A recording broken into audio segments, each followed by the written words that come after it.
एक और इतवार, भारत के हाथों एक और हार। गुज़श्ता 3 हफ्ते में भारत ने मुसलसल 30 बार क्रिकेट मैच में पाकिस्तान को शिकस्त दी और यूं तनाज़ात से भरा ये एशिया कप अपने इख्तिताम को पहुंचा। गुज़श्ता रात होने वाले मैच की दोनों इनिंग्स के पहले हाफ में पाकिस्तान भारत पर हावी रहा, मगर आखिर में हुआ वही जो हर बार होता है। कौमी टीम की इस बदतरीन कारकर्दगी पर आवाम अफसुर्दा हैं। सोशल और इलेक्ट्रॉनिक मीडिया पर खिलाड़ियों को शदीद तनकीद का निशाना बनाया जा रहा है। तमाम खिलाड़ियों को फारिग करके नई टीम बनाने, खिलाड़ियों की मुराद कम करने और क्रिकेट बोर्ड तब्दील करने जैसे मुतालिबात किए जा रहे हैं। ऐसे में सबसे बड़ा सवाल यही है कि चंद साल पहले तक T20 क्रिकेट में दुनिया की नंबर 1 टीम की बदतरीन कारकर्दगी की वजह क्या सिर्फ खिलाड़ी ही हैं? ये शिकस्त सिर्फ खेल की हार नहीं, बल्कि हमारी इस आदत की अकास भी है कि हम बुनियादी मसाइल पर संजीदा इस्लाहात करने के बजाय वक्ती जोश और नारों पर इन्हिसार करते हैं।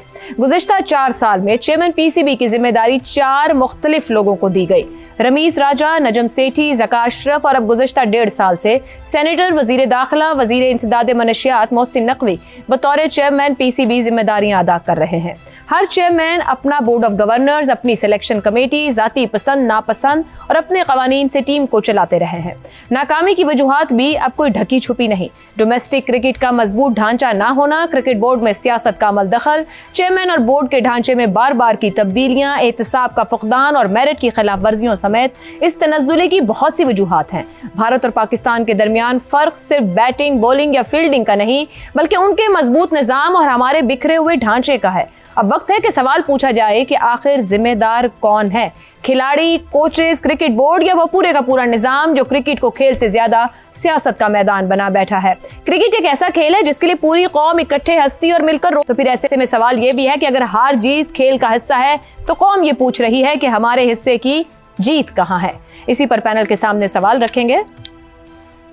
एशिया कप, भारत के हाथों मुसलसल तीसरी शिकस्त, बदतरीन कारकर्दगी का जिम्मेदार कौन? सिर्फ खिलाड़ी या क्रिकेट बोर्ड?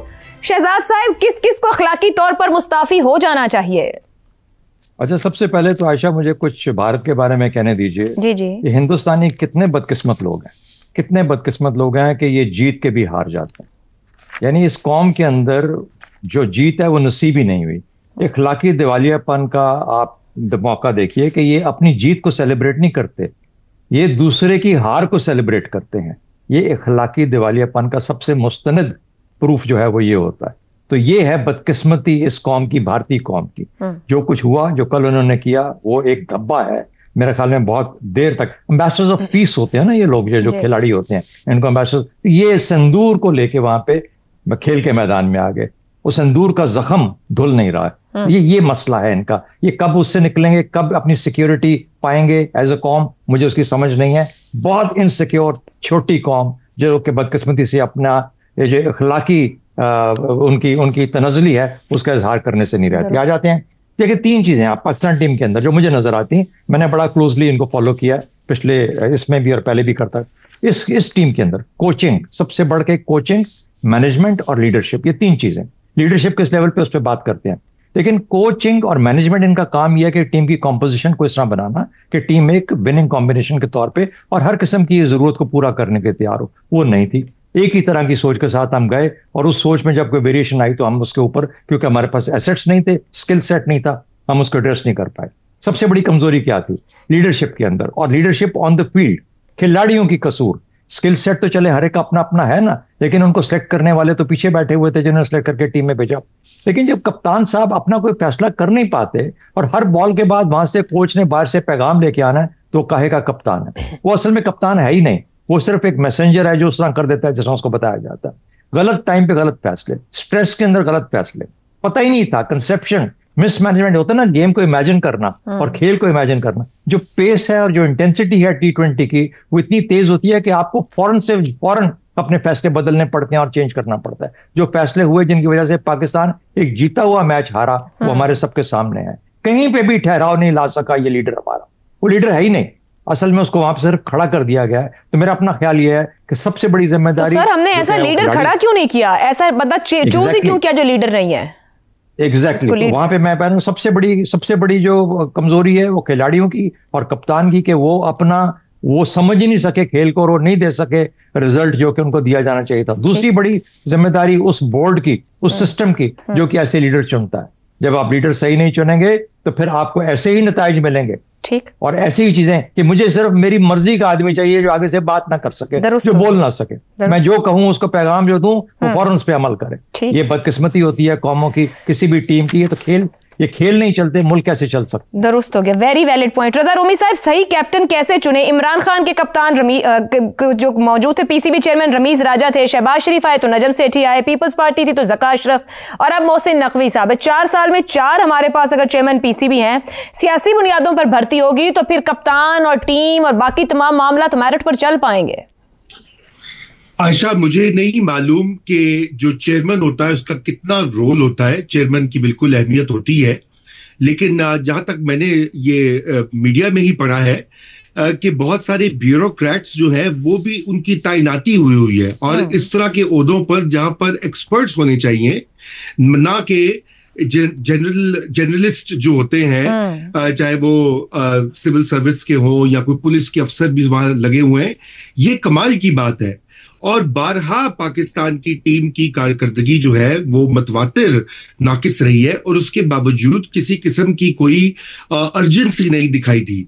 देखिए, पहली तो ये बात है कि बड़ी अदब के साथ ये कहना चाहिए कि मोहसिन नकवी साहब के पास एक बहुत अहम वजारत है, और उस वजारत पर उनको तवज्जो देनी चाहिए। पाकिस्तान में एक क्राइसिस है सिक्योरिटी का, खैबर पख्तूनख्वा में, बलूचिस्तान में और दीगर इलाकों में। उनको इस पीसीबी को छोड़ देना चाहिए।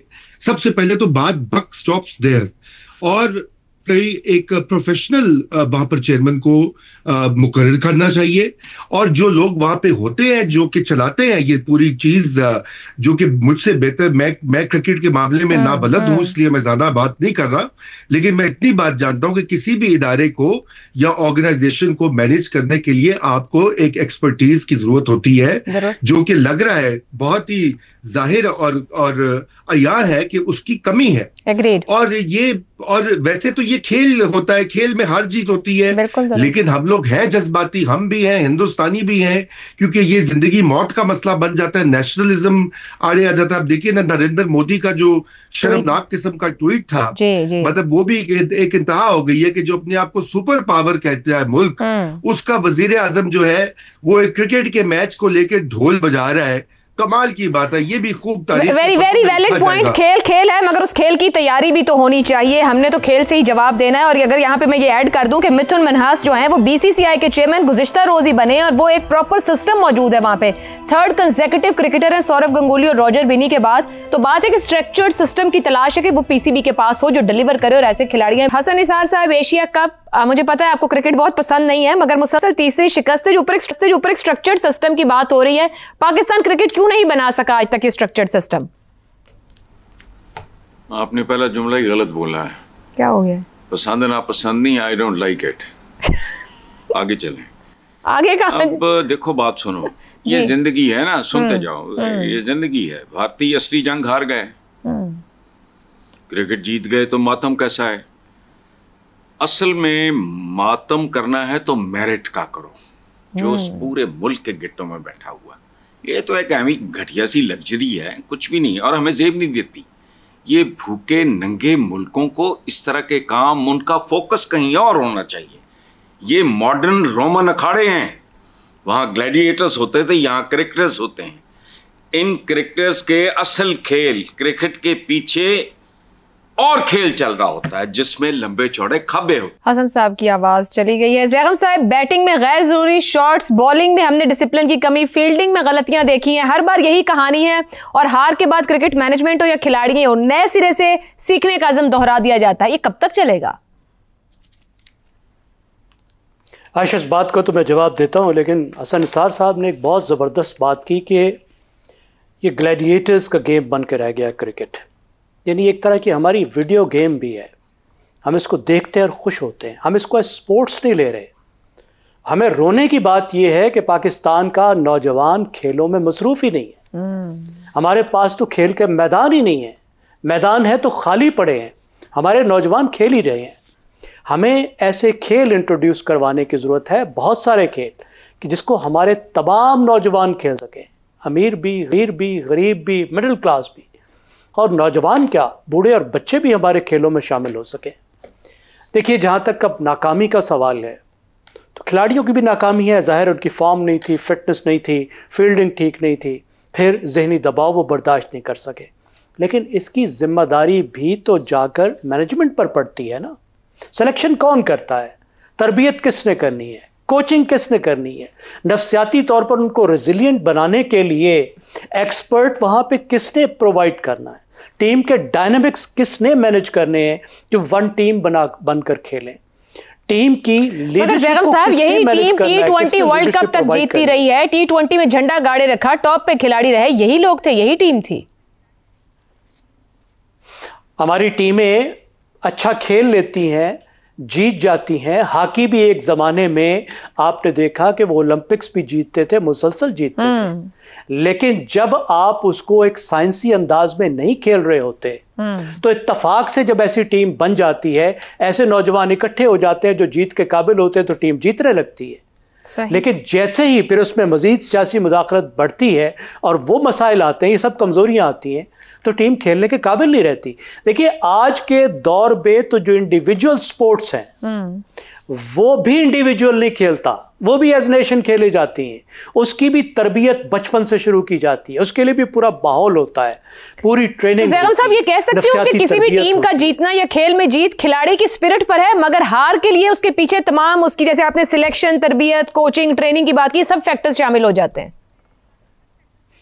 देखिए, दोनों बातें हैं। अगर टीम जीतती है, मुसलसल जीतती है, अगर खेले आगे बढ़ती हैं, तो उसके पीछे भी बहुत कुछ होता है, उसके हारने के पीछे भी दुरुस्त हो गया जैगम साहब। लेकिन कंसिस्टेंटली जीतने का मतलब ये है कि जो पीछे इदारे हैं वो मजबूत हैं, कभी हार रही है, कभी जीत रही है, तो इसका मतलब है कि लड़कों का अपना काम। जी हसन साहब, आप कुछ कह रहे थे? नहीं, मैं यही कह रहा था, राज खान दी मस्तियां, कर्जों में गर्क मुल्क, बच्चा 3-3 लाख जो पैदा भी नहीं हुआ वो मकरूज है, छोड़ो क्रिकेट, भाड़ में जाए, ढंग के काम करो, मुझे तो कोई दिलचस्पी नहीं है। ऐसे तो सब कुछ ही छोड़ना पड़ जाएगा, चीजों को रिस्ट्रक्चर, रिफॉर्म करने की जरूरत है। तो छोड़ दो ना, छोड़ दो। ठीक क्यों ना करें हसन साहब, छोड़े क्यों, ठीक क्यों ना करें? इस हिसाब से तो कुछ भी नहीं कर सकेंगे ना। आप खुद कहते हैं जवाल है, पूरे कमाल से है, तो चीजों से निकलने की जरूरत है, ठीक करने की जरूरत है। हाँ, बुनियादी चीजों से निकलो, पहले को तालीम दो, को रोटी रोजगार दो लोगों को, खेल भी सर बराबर का हिस्सा है, खेल भी देने की जरूरत है। ओ मारी गई गोली भाई, ये बात की बातें एहसानवी हैं, मुझे पता है। हम ये गुफ्तगू और बहस अगले प्रोग्राम्स के लिए रखते हैं, आज के इजाजत दीजिए, अल्लाह हाफ़िज़।